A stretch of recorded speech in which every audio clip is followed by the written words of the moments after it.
China now produces 70% of the world's electric vehicles. The US just slapped 245% tariffs on them.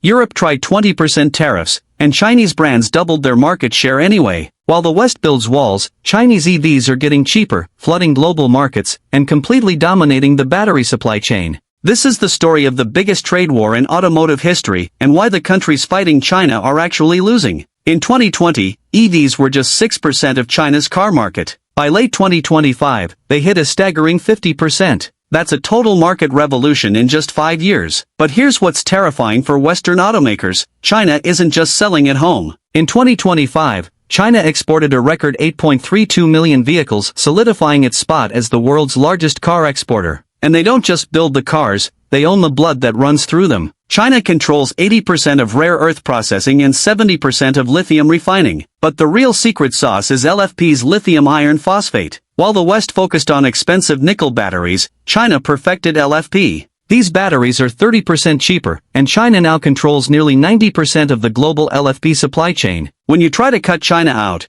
you realize they don't just lead the EV industry, they are the EV industry. America's response? Go nuclear. The US cranked tariffs to 245%.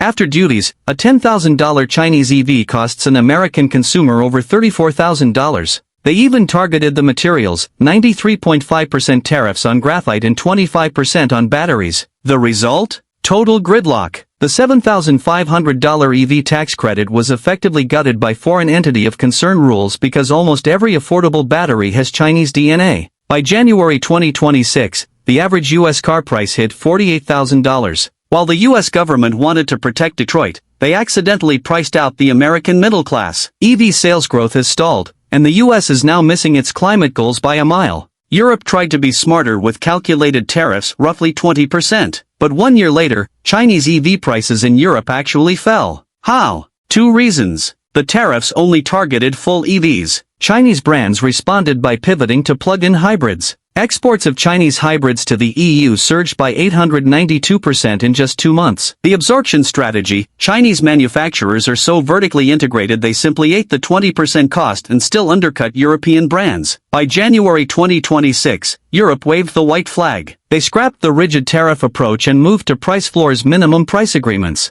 It's a quiet admission: the walls didn't work. So, who is winning? While the West argues over tariffs, China is building inside the walls. BYD's factory in Hungary is starting mass production this year, and they've accelerated plans for a massive hub in Turkey to bypass EU duties entirely. More importantly, China has pivoted to the rest of the world. Their biggest export growth is now in Mexico, the Middle East, and Southeast Asia. These are markets with no tariffs and a growing middle class that wants $15,000 cars, not $50,000 luxury SUVs. Here is the uncomfortable truth: in trying to slow down China, the West has slowed down the global energy transition. We aren't just in a trade war, we're in a chemistry war, and China holds all the cards. Should the West keep fighting, or is it time to admit that the race for the affordable EV has already been won? Drop your thoughts below. Is it protectionism or a slow-motion car crash for the West? Subscribe for more global auto stories.